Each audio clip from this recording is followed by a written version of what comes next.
Olá, amigos e amigas, estamos aqui preparando mais um vídeo com mais um tema de nosso interesse de toda a sociedade, para que nós possamos nos fortalecer para enfrentar as dificuldades, para que nós tenhamos bons exemplos a nos ajudarem a melhorar a nossa vida, melhorar a nossa condição como espíritos que somos. E o tema para hoje, nós já tivemos a oportunidade de várias vezes repeti-lo, né? Uma frase que diz assim, que toda ação gera consequências.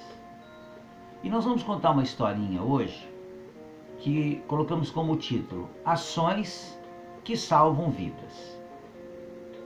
Diz assim a historinha, que a chuva caía fina e gélida na tarde quieta. Longe, na estrada, um carro parou. Era um carro pequeno, meio velho. Um rapaz saltou, levantou o capô e se pôs a mexer em tudo que viu.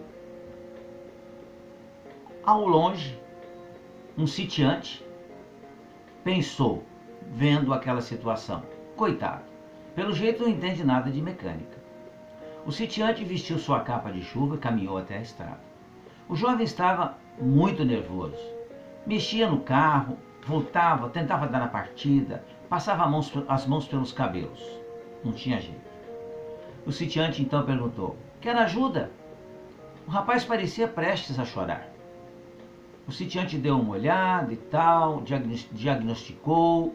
Depois de uma boa olhada, falou assim, o problema é a bobina. O sitiante foi no sítio, buscou seu cavalo, rebocou o carro até o celeiro e com seu próprio carro foi à cidade comprar uma bobina nova. Ele estranhou que ao chegar à loja, o rapaz não quisesse entrar. Deu-lhe o dinheiro necessário e disse que tinha vergonha por estar molhado, mas não entrou na loja.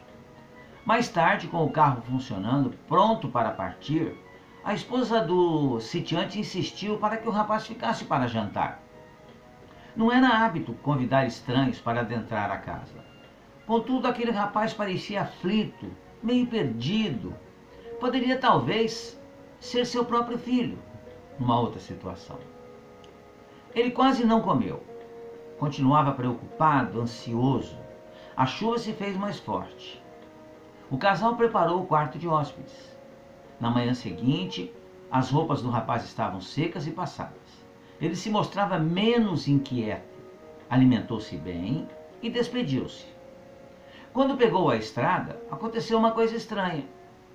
Ele tomou a direção oposta da que seguia na noite anterior. O casal concluiu que ele se confundira na estrada. Achou estranho, claro, mas passou, né? Deve ter se perdido, já estava meio escuro. Bom, os anos passaram e um belo dia chegou uma carta endereçada ao sitiante. Senhor Antônio, não imagino que o senhor se lembre do jovem a quem ajudou anos atrás, quando o carro dele quebrou. Imagine que naquela noite eu estava fugindo. Eu tinha no carro uma grande soma de dinheiro que roubara do meu patrão. Eu sabia que tinha cometido um erro terrível, esquecendo os bons ensinamentos que os meus pais me deram. Mas o senhor e sua mulher foram tão bons para mim, muito bons mesmo. Naquela noite em sua casa, comecei a ver como estava errado. E antes de amanhecer, tomei uma decisão. No dia seguinte, voltei ao meu emprego e confessei o que fizera. Devolvi todo o dinheiro ao meu patrão e lhe implorei perdão. Ele podia ter me mandado para a prisão, mas por ser um homem bom, me devolveu inclusive o emprego. Nunca mais me desviei do bom caminho. Hoje estou casado, tenho a esposa, tenho 2 crianças, trabalho bastante, não sou rico, estou longe disso, mas vivo numa situação boa, bem confortável. Então resolvi criar um fundo para ajudar outras pessoas que cometeram o mesmo erro que eu.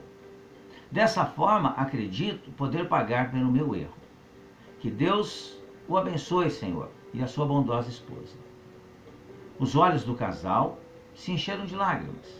A esposa colocou a carta sobre a mesa. Ficaram conversando, divagando sobre aquilo. E nós aqui fazemos a seguinte análise: como que uma ação gera consequências?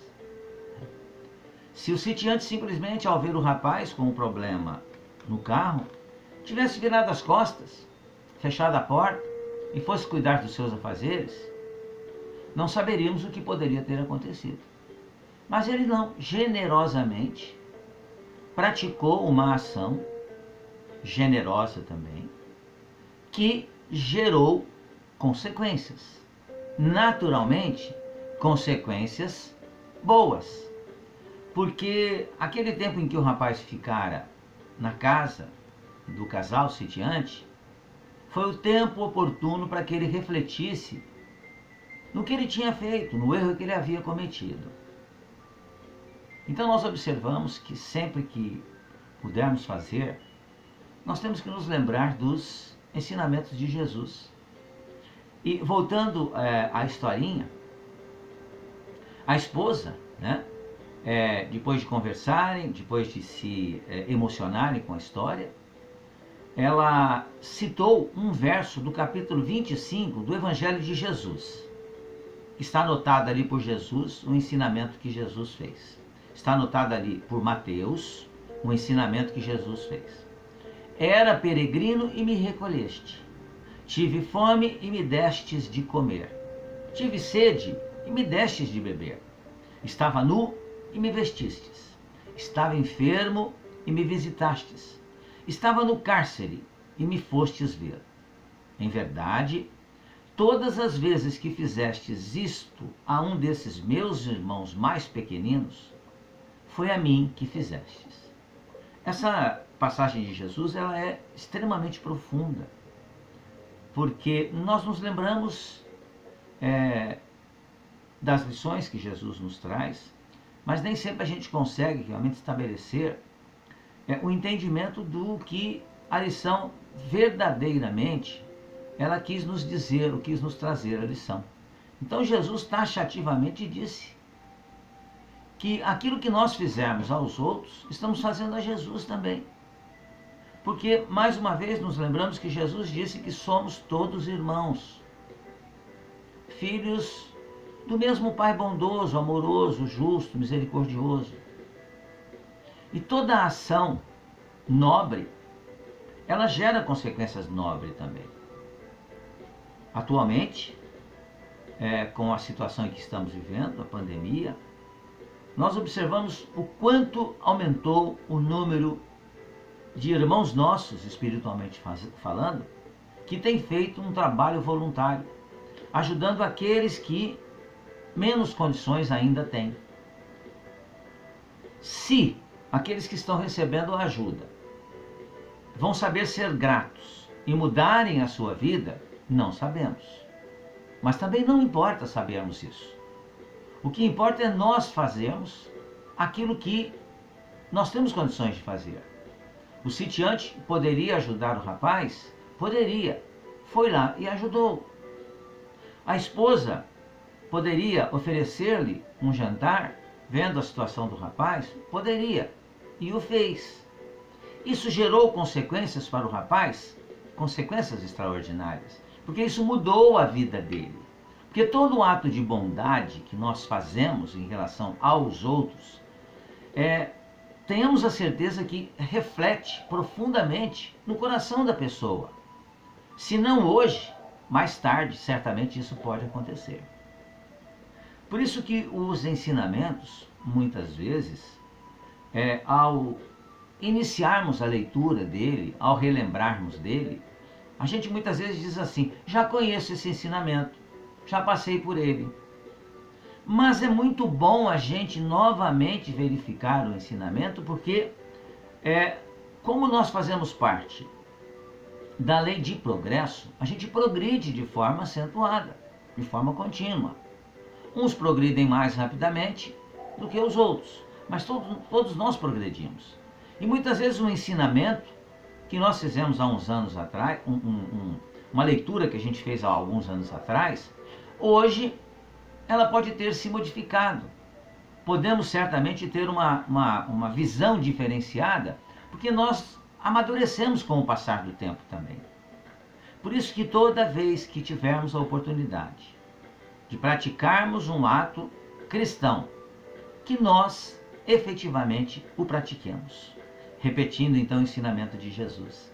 Em verdade, todas as vezes que fizeste algo a um desses meus irmãos mais pequeninos, foi a mim que fizestes. Esse ensinamento deve certamente permanecer dentro dos nossos corações. É isso que eu tinha para os amigos e amigas hoje. Muito obrigado. Fiquem bem. Fiquem em paz.